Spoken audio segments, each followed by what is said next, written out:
Good afternoon. Welcome to the weekly edition of The Wrap. I'm Laura Leslie, WRAL Capitol Bureau Chief. And I'm Travis Fain, one of WRAL's state government reporters. And it's election time. You can feel the energy coming up. But today, all the talk today seems to be about the Wolfspeed deal, which I understand is the biggest deal, biggest economic incentives deal and investment in North Carolina history.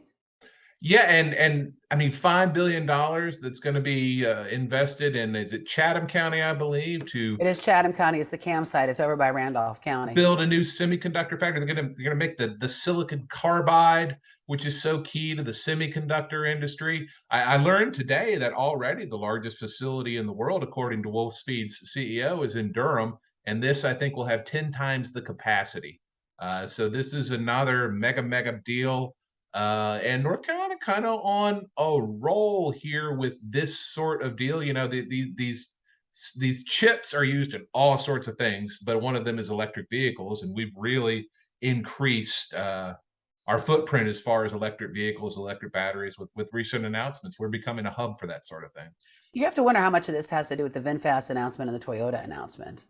Definitely. It's all part of the same world. And I mean, also remember that the CHIPS bill recently passed at the federal level, passed Right. Congress not too long ago.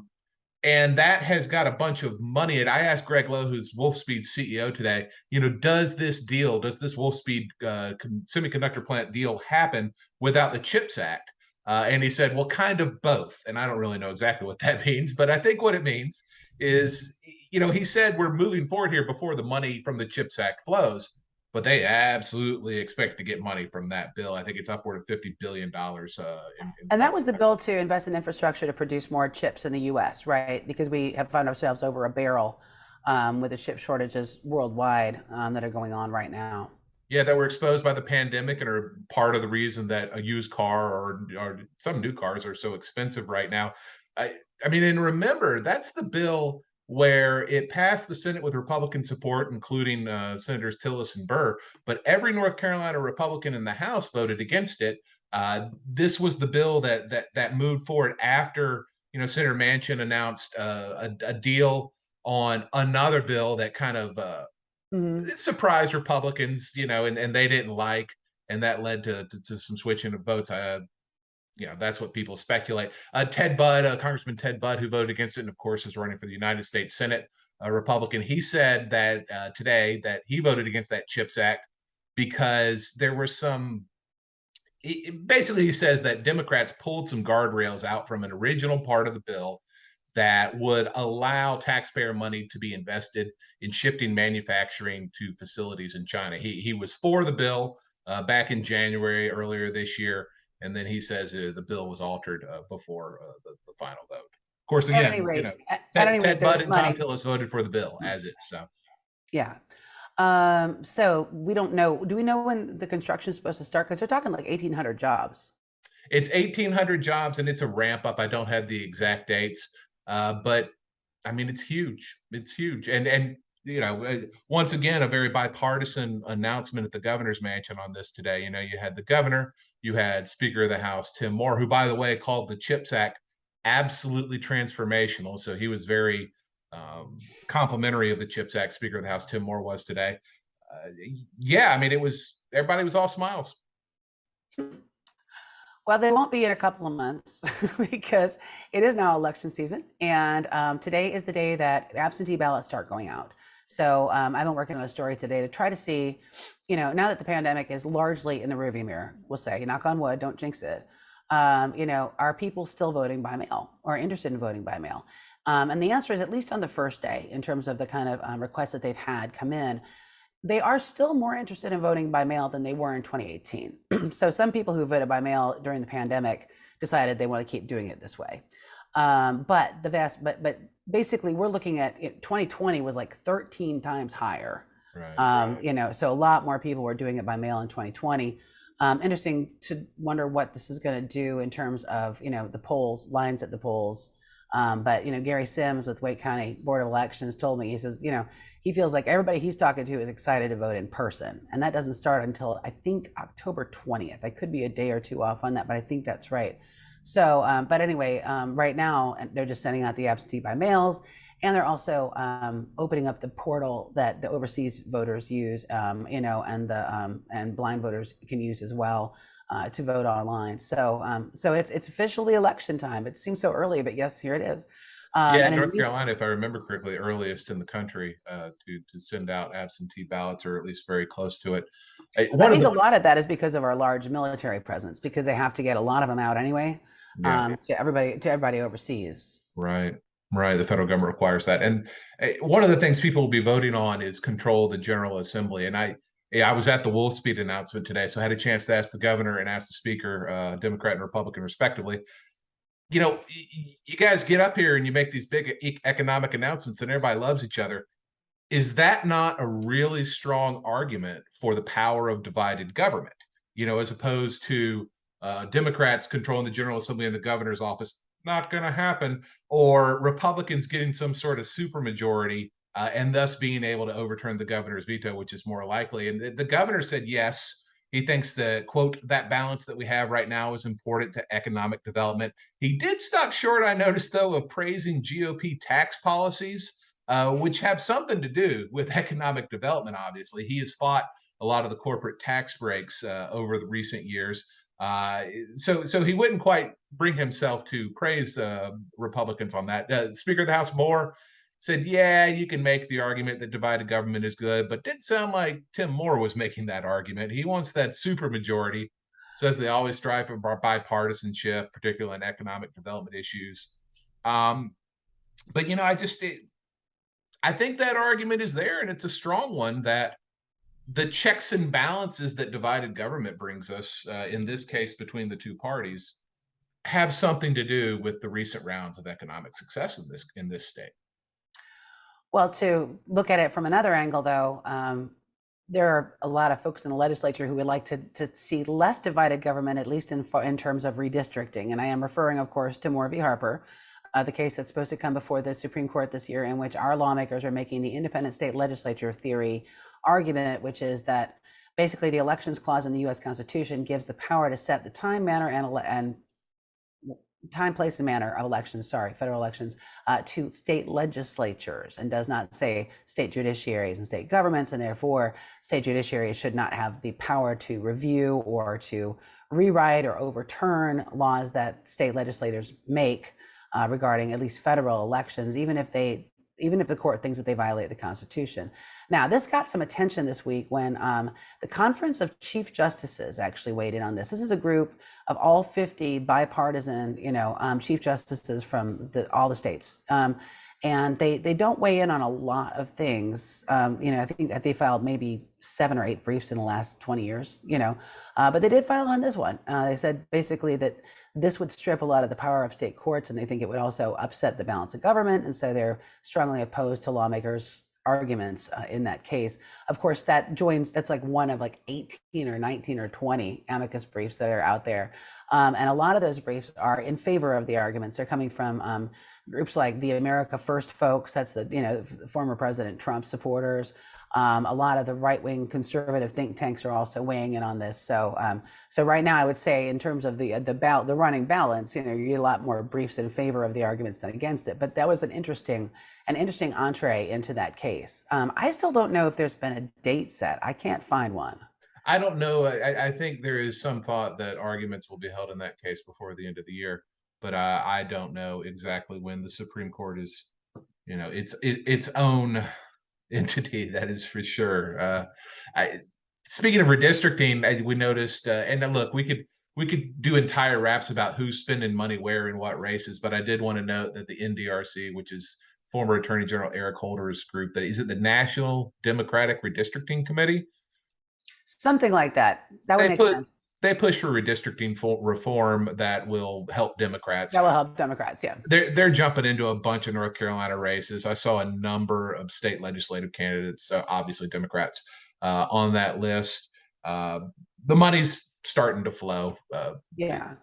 Well, and Here. starting big time, because we also heard today that Emily's List is investing $2.7 million right now in an ad running statewide for Beasley, and this is an ad that touts her support for abortion access. I think, at least if I read that correctly.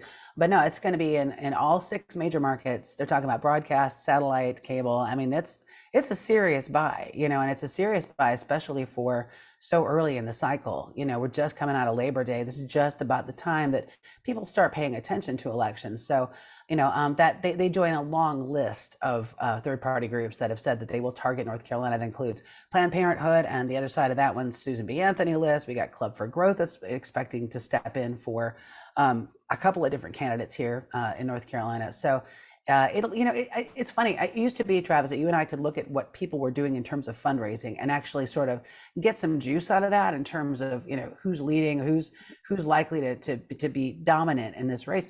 But outside money has just like so completely dwarfed what candidates make anymore that it's really difficult to know, exactly how much pull somebody's going to have when it comes down to election day and those weeks right before it. Especially like we're hearing, I think this week or last week that I think it's RSCC is having some trouble, or RSLC having some trouble raising money because of some disagreement between, I think, Peter Thiel and Mitch McConnell. So there's other groups that are kind of coming in to fill in some of the gaps that they may be facing, and as they come into this fall. So we have a lot of promises. We'll have to see who actually materializes in the state, who actually buys the ads. But I was pretty surprised to see that Big Emily's List by today. Yeah, and I mean, you and I were talking before we hit record here. We both think abortion #1 issue in these elections, hands down. And at least among women voters, and women make up 54% of the electorate. So right, yeah, right, nope. Yeah, it's interesting. There's a lot of talk, and we've covered this too. Here, Brian Anderson, I think, had a story about how a lot of the Republicans here are starting to scrub their websites, of their sort of positions on both abortion and same-sex marriage, and sort of trying to pivot toward inflation and a referendum on Biden and the economy, trying to make that center stage. And for a lot of voters, that will be the #1 issue. I'm not saying it won't, but I do think that what we've seen in Kansas and in some of the other states where we've seen special elections and Democrats overperforming, a lot of times their main message has been on abortion, and it does not seem to have failed them. Yeah. Meanwhile, Senator Richard Burr mentioned briefly the FBI. Y'all remember that Senator 2020. Burr, he seemed to do real well in the stock market right around the beginning of the pandemic, even though he was kind of telling people publicly, oh, it'd be all right. But he was dumping stocks while he was doing that. And the LA Times, which has done a lot of good work on this, pushed to have the affidavit in what was ultimately an FBI investigation that resulted in no charges. I want to be clear, the FBI did not charge this man. But so the affidavit that was part of that case came out this week or late last week. They said he made more than 164,000 in, quote, well-timed stock sales early in the pandemic. He dumped in his portfolio like 83% of equities down to 3%.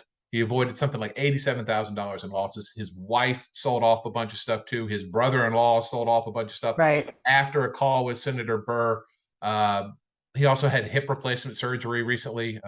That's separate, except it involves Richard Burr. So we do wish him speedy recovery on that. Maybe that's the last we hear of this. At one point there was an SEC inquiry into Senator Burr's. As far as we know, there still is. Yeah. So I mean, as recently as last year, they were active because they were trying to subpoena the brother-in-law who was delaying, coming in to testify. So I don't know what the status of that is, but that one appears to still be open as best I can tell. But the FBI, at least we were informed by Senator Burr, the FBI informed him that the case was closed and no charges were filed. And I don't think there's ever any pronouncement on the case coming from the Senate Ethics Committee either. Or if there was, I must have missed it. So I don't remember. But just speaking of people in elected office being accused or sort of accused of crimes, former state representative Derwin Montgomery pled not guilty this week. This is according to the Winston-Salem Journal in federal court. He is accused of embezzling $26,000 from the Bethesda Center for the Homeless, where he was executive director, including a trip to Cancun that federal prosecutors say he paid for himself. So he pleaded not guilty this week, and that's, again, former state representative Derwin Montgomery. Was he from Forsyth or Guilford County? He was Winston-Salem, I believe. He was in the House briefly and is not now. Yeah, he was Speaking, appointed to replace someone. So I'm sorry, it doesn't come to me because it was back in a couple of years ago. But yeah, so he did not run again. So there's somebody else in his seat right now. But yeah, it was interesting. He said he told his congregation, he's a preacher. He told his congregation that that not all the facts were out yet, and that he's working through some issues and talking to the church elders. So I guess we'll wait and see what turns up in court. Obviously. speaking of former lawmakers, Senator Bob Steinberg, now former Senator Bob Steinberg, who lost his primary out near the coast, he has resigned and is heading into lobbying. He's discussing contracts to represent Camden County in the General Assembly, not represent them, but lobby for them in the General Assembly. Elizabeth City too, 30 grand, $36,000 a year. These contracts, each one individually, would be according to the Daily Advance in Elizabeth City. He's also saying, look, I'm not doing a 1-year contract. Some local leaders had asked him for a 1-year contract. He wants to do 2 years because that's how long legislative sessions run. So wasting no time negotiating those. And I was surprised, Laura. I thought, well, how many counties actually have their own lobbyist? And it's quite a few. I mean, I didn't fully add them up, but it's a bunch. Well, very few of them. I mean, okay, the big counties definitely do. I think the smaller counties keep somebody on retainer, if something comes up. But yeah, I mean, there's definitely something to be said for having somebody to argue the case for your county specifically. Now, obviously, that's the sort of thing that you would want your lawmaker to do, right? Your delegation to do. But there's something to be said for having somebody to help them lobby their fellow lawmakers to get more resources for your place. I think it is interesting that this is sort of developed so quickly. Usually people sort of wait through the cooling off period before they start making moves like this, because they've got a 6-month cooling off period. But obviously, former Senator Steinberg is not. Yeah, and he can. My understanding is he can negotiate these contracts now. He just can't lobby until the cooling off Yeah, period. legally you can. You just don't hear about people doing that very often. Right. In the meantime, also we wanted to mention something that will be probably surprise to a lot of people who got the student loan forgiveness. That is, you all remember, there's $10,000 or up to $20,000, depending on what your income was, of student loan forgiveness that's coming your way. Well, in North Carolina, we decoupled from the federal tax code. So because of that, this will be considered income, and you will have to pay state income tax on the forgiven loan amount. You wouldn't have to pay it federal tax, but you will have to pay state tax. And I understand you talked to Speaker Moore about that, didn't you? Yeah, talked to Speaker Moore today, and he said, we haven't even talked about that. He said he generally likes to couple with federal tax policy just to simplify things. But as far as whether or not the state will ultimately waive that the tax, state income tax on that, says they haven't really discussed it. And I'm not entirely sure. Look, a lot of this depends on how the Department of Education arranges this, how they set it up. Does the forgiveness happen all at once? Does it happen over a number of tax years? Does it happen in the 2022 tax year? Does it happen in the 2023 tax year, when the legislature will be in session, will be forced to be, at least deal with this question in some way? I asked the U.S. Department of Education about that a week ago. They were like, yeah, well, yeah, they didn't say we don't know, but if they do know, they were keeping it to themselves when I asked, because I could get no details out of them. So I don't know that we know what that looks like, but we shall see. I will mention quickly, the speaker also today said to expect in the next year increased state investment in job training in the community college system. Significant, I think, investment. He said, and we said, absolutely. He said, no doubt about it. Expect that to be a priority for the legislature over the next year. Yeah, I was listening to an Education Oversight Committee meeting this morning, and one of the things that they were discussing, not this morning, sorry, earlier this week, and one of the things they were discussing was the skills gap, and the problem basically that we are going to need so many more trained workers to deal with all these great economic development projects that are coming here. There was some discussion of that in Project Kitty Hawk, which is a funded basic effort to sort of unify online education, sort of provide a platform that all the UNC schools could use. And there was actually some lawmakers who were talking about whether or not this was going to cannibalize the community colleges job training, if they went into job training as well.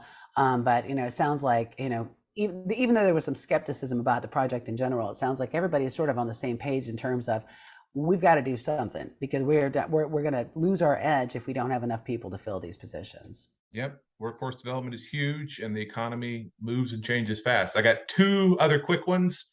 Medicaid expansion. I talked to Senator Ralph Heiss, Representative Jason Sain, and like I said, Speaker Moore over the last couple of days. Don't expect anything on a Medicaid expansion before the elections. I think we probably have all come to expect that. But They've been pretty clear that they don't want to come back to town right now, yeah, and that takes them off the campaign trail. It makes it so they can't raise money. This is not a great time to do that. We did find a letter. We got a letter from Secretary Cody Kinsley to lawmakers and hospital executives, sort of implying, if you read it the right way, that the state could be losing hundreds of millions of dollars in signing bonus. So I wrote about that this week. You can find it on WRAL.com on the NC Capitol. I will say that basically the signing bonus is going to be there kind of regardless of when lawmakers go ahead and approve the expansion. So it doesn't sound like we'll be missing out on that, but we definitely are missing out on, as you reported, up to about $500 million a month in money that could be coming from the feds to pay for Medicaid expansion. So. Yeah, those calculations according to DHHS, but obviously if there's a bunch of money on the table and it's a monthly amount because it's paying for people's claims in that given month, every month you go without it is money you go without. The hospitals authority and the hospitals around the state, their resistance to changing certificate of need laws, which regulate how they can and cannot expand, is a big sticking point. The Senate is insisting on that as part of a Medicaid expansion deal. Hospitals are like, nope.